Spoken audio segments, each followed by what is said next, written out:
I felt empty, worthless. I looked at my history. My own parents didn't want anything to do with me. And the only person that looked at me like a son was my grandfather. He was gone.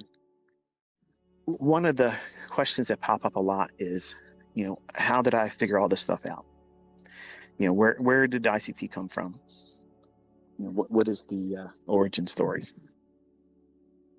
In the 90s, when I was younger and I first got into trading, it was a rushed effort because I wanted to become significant.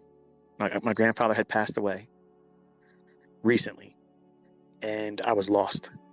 Like, my father figure was gone. I watched this big, barrel-chested, strong Navy man be consumed by cancer, and I thought he could whip anything.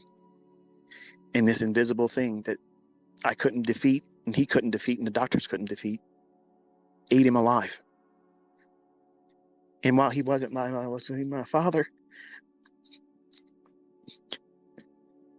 to me he was. My wife left me real shortly after that, and I was pursuing computer science. I wanted to be a systems analyst. I hadn't really started any pursuit in trading. My uncle was constantly hammering on me, my Uncle Stan. From the age of 14 going on to 15, he was telling me all the time, richest people in the world trade futures and options, Michael. Get a good job and do that. And I can look back now and hear how God was placing that on me at a young age then. That was the seeds being laid. I wasn't ready for it. And when I went to work for a Jewish family out in Owings Mills, I was working for them as a vendor. I used to fill up soda machines and candy machines and service the coffee machines and cold food machines. I didn't make very much money doing it. I loved doing it, and it made me want to do that as a business.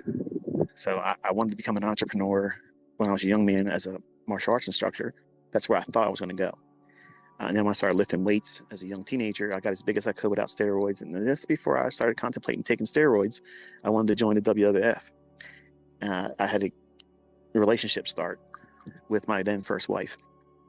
And then once I got married, I just lost the pursuit of exercising and lifting weight and getting bigger. And it just became a pursuit of going to school. And I wanted to, be a systems analyst and do that. And in the process, I'm working as a vendor. So I had too many things going on, and I didn't give my first wife the attention that she needed. So I was always at school. I was always at work. And I was like a hospice nurse when I was home. So very little sleep. So when you want to ask me, how is it that I learned all this? How is it that I know these things? When I was a young man and I wanted to end myself, and I didn't have the courage to do it, I came home from work one evening, and one of the routes that I did, I was going across the Key Bridge, and Bill Burr is a comedian. He makes a skit about intrusive thoughts, and while sometimes it is funny, admittedly, it's really not appropriate to laugh at stuff like that, because I've had instances where I literally felt like I wanted to drive off that Key Bridge. And one day I made every intention of doing it. I had lost money. I had lost my wife. I lost my grandfather. I felt lost, and I hated doing what I was doing. I was making less than $250 a week bring home, but I was spending 6 days a week doing it, working on a Saturday, servicing one convalescent home down on Fayette Street in downtown Baltimore. But Monday through Friday, 13 and a half hours. Would you do that? No, most people wouldn't. But I was initially thinking, if I can learn everything about this business, make money, I'll buy my own machines, my own vending machines, and I'll know everything about this business that I'm looking at it as I'm paying tuition. Just like, I guess it would be considered like a intern, where you're not really getting paid, you're just there to get the experience, which is very expensive, by the way. But I felt defeated. I felt like I was at my wit's end. And I had lots of books. I had lots of things in my head, but I couldn't make that stuff and retail stuff work. It just, every time I got into a trade, either I would be scared because I lost money before, I lost an account, or I would be immediately stopped out. And it was very, very discouraging. And while I didn't have a gun, I probably would have hurt myself if I had one then. I felt like I was being invited many times driving over that Key Bridge. Like I just want to whip the wheel over there and just go off the edge of it. Well, the day I was in the stop right before going across the Key Bridge, and I would go to Telco, which was a stop that didn't make a whole lot of money, but I hated going to it. I figured, well, once I service that one, I'll be going over the Key Bridge, and then I'm going to do it today. I'll probably pass out on my way down. I probably won't feel anything, but nobody's going to miss me. And that's the depth of where I was. Nobody could have reached me. There was no cell phone, no text message that encouraged me not to do it. And I didn't tell anybody I was going to do it. Because listen, folks, if you're going to do it, you're going to do it. People that talk about doing it, they just want someone to say, I love you, don't do that. They don't want to really hurt themselves. But that day I did.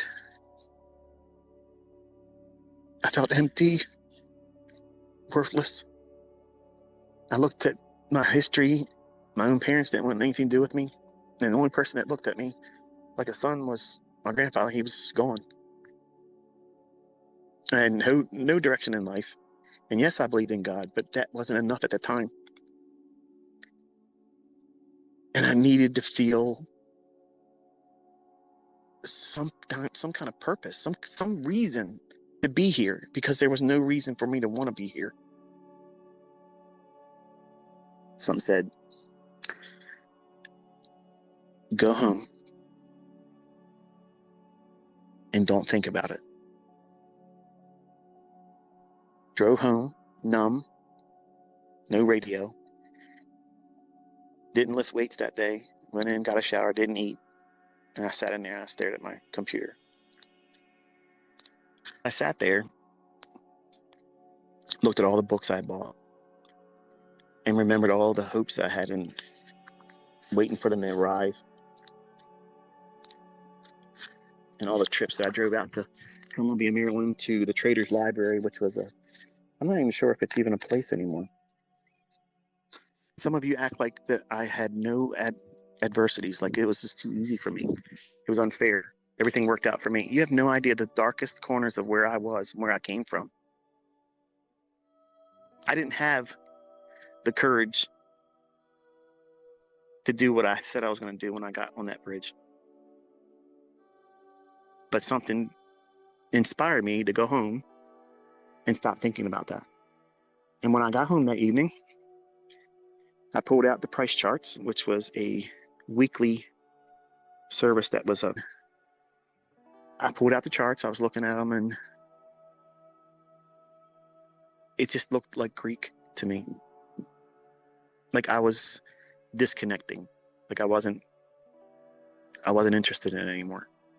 For the first time, I looked at these things and said, I don't know what I'm doing. Like I can't see what it is that I'm supposed to see. And I just basically at my wit's end, I said,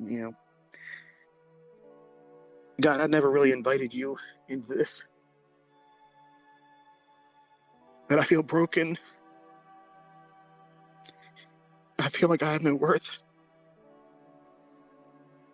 And I don't want to be here. I was never more interested in anything else in my life prior to that day than I was in the markets. And in that day, I was ready to disconnect everything. And I just laid it on the line. I said, I know you exist. I know you've been with me, and I know I'm here because of you. But why? Like, what do I have to show for it? Like, I work so hard at this and I can't get it to work. So I said, I'm going to ask you something. And you know my heart right now, and I mean it. If you open my eyes and my understanding, I swear I'll spend the rest of my life helping other people do it. I closed the charts and I laid there. I cried until I went to sleep. It wasn't until that weekend I grabbed the charts again. I started looking through them. I was just literally looking at them, having no understanding of what it was I was going to look for. Nothing. And I thought about what I had asked. And I hear, look. I'm looking around the room. Now I'm crazy. Because now I'm imagining things because that's what I want it to happen. I'm looking at the market, looking at the chart. I don't know what I'm looking at. Like, why would it go up from there? Mind you, I'm only looking at longs. I was afraid of going short. I didn't understand selling something I don't have. And I would look at these rallies and these points of inception where the market starts to go up, and it was like, it's like reading a foreign language you've never learned before. It's like, what am I looking at? Like, what do I know by looking at that? Look at that. My attention would go to somewhere else on the chart. And I already know that some of you are thinking, this isn't happening. I don't care. I'm not monetizing this. I'm not preaching to you. But some of you want to know. I'm not ashamed of it. I'm undeserving. I think the only reason why he let me see these things is because I asked that I would be gifted that way I could service. I serve with this information. Because to be honest with you, listen, prior to that day, if it would have been given to me, I would have selfishly kept it.